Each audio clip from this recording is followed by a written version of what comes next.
Welcome to War Bios. I'm your host, General Biography. Today, we're going to explore one of the most pivotal battles on the Eastern Front during World War II, the Battle of Smolensk. This battle was a crucial clash between German and Soviet forces, marking a significant turning point in the war. The story of the Battle of Smolensk begins in June 1941, when Adolf Hitler launched Operation Barbarossa, a massive invasion of the Soviet Union. The German army was divided into three main army groups: North, Center, and South. Army Group Center, led by Field Marshal Fedor von Bock, was tasked with capturing Moscow, the Soviet capital. Smolensk, located about 360 kilometers west of Moscow, was a critical location on the road to the capital. The city controlled access to the Moscow Highway and the surrounding countryside, making it a vital strategic objective for both the Germans and the Soviets. As the German army approached Smolensk, they encountered fierce resistance from the Soviet 16th Army, led by General Mikhail Lukin. The Soviets had established a strong defensive position around the city, with multiple layers of trenches, barbed wire, and minefields. The city itself was situated on the banks of the Dnieper River, which provided a natural barrier against the German advance. However, the Germans were able to break through these defenses on July 15, 1941, using their superior artillery and air power to blast a hole in the Soviet lines. The battle raged on for several weeks, with both sides suffering heavy casualties. The city of Smolensk was reduced to rubble, its buildings shattered by artillery bombardments, and its streets filled with the bodies of the dead and wounded. The surrounding countryside was equally devastated, with villages burned to the ground and crops destroyed.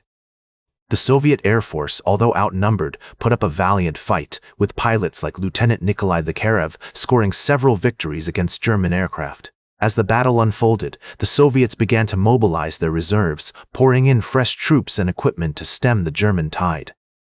The 20th Army, led by General Pavel Kurochkin, was rushed to the front lines, along with the 5th Mechanized Corps, which included hundreds of tanks and armored vehicles.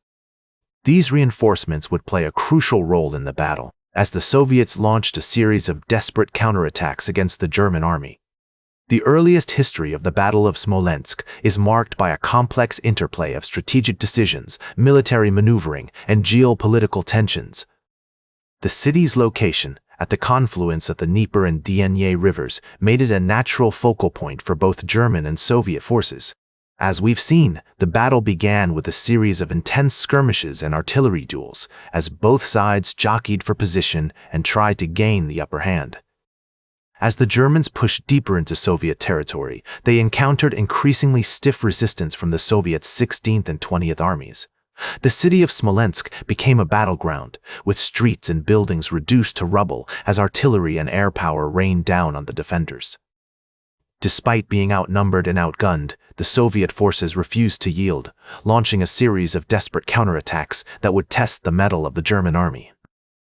One notable example of Soviet bravery was the defense of the Smolensk fortress, a centuries-old stronghold that dominated the city's skyline.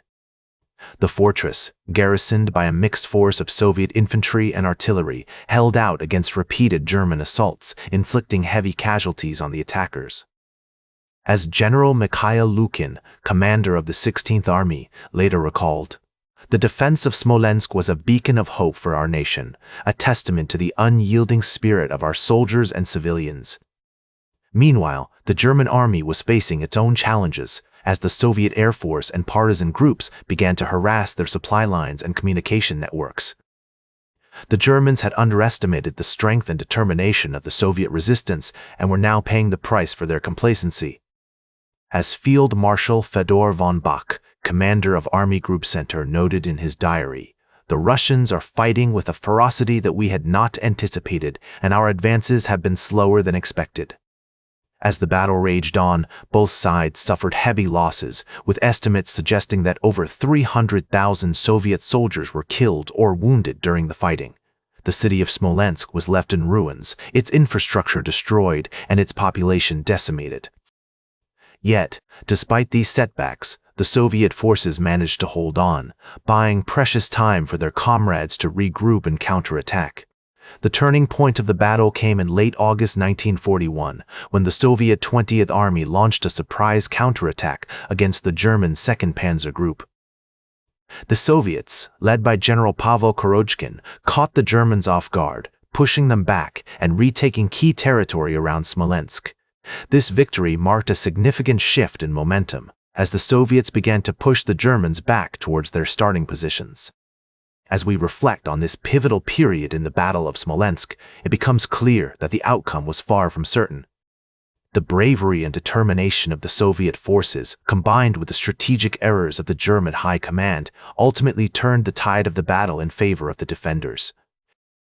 The German army, having failed to achieve its objective of capturing Moscow, was forced to regroup and reassess its strategy. The Soviet forces, on the other hand, had managed to hold on to key territory around Smolensk, buying precious time for their comrades to regroup and counterattack.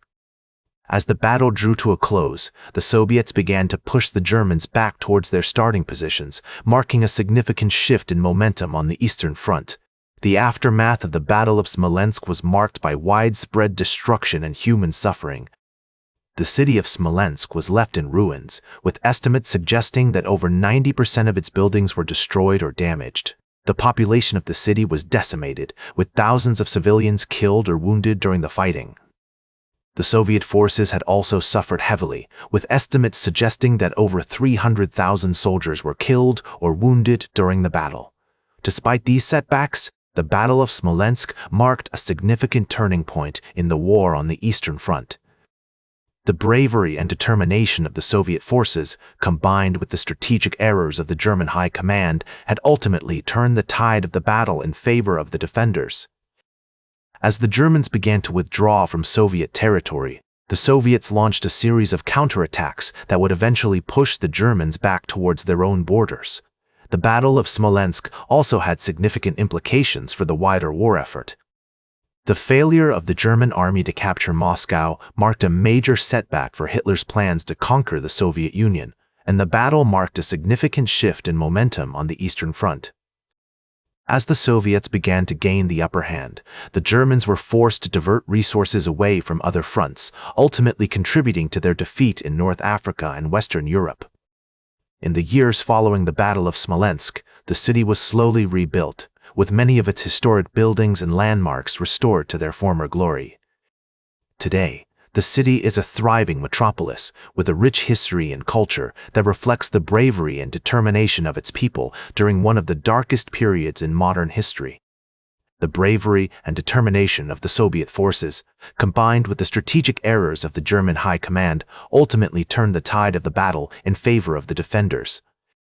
As we reflect on this significant event, we are reminded of the importance of understanding the complexities of history and the need to honor the sacrifices of those who fought and died during one of the most devastating conflicts in human history. That's all for today's War Bios. Remember to like, share, and subscribe.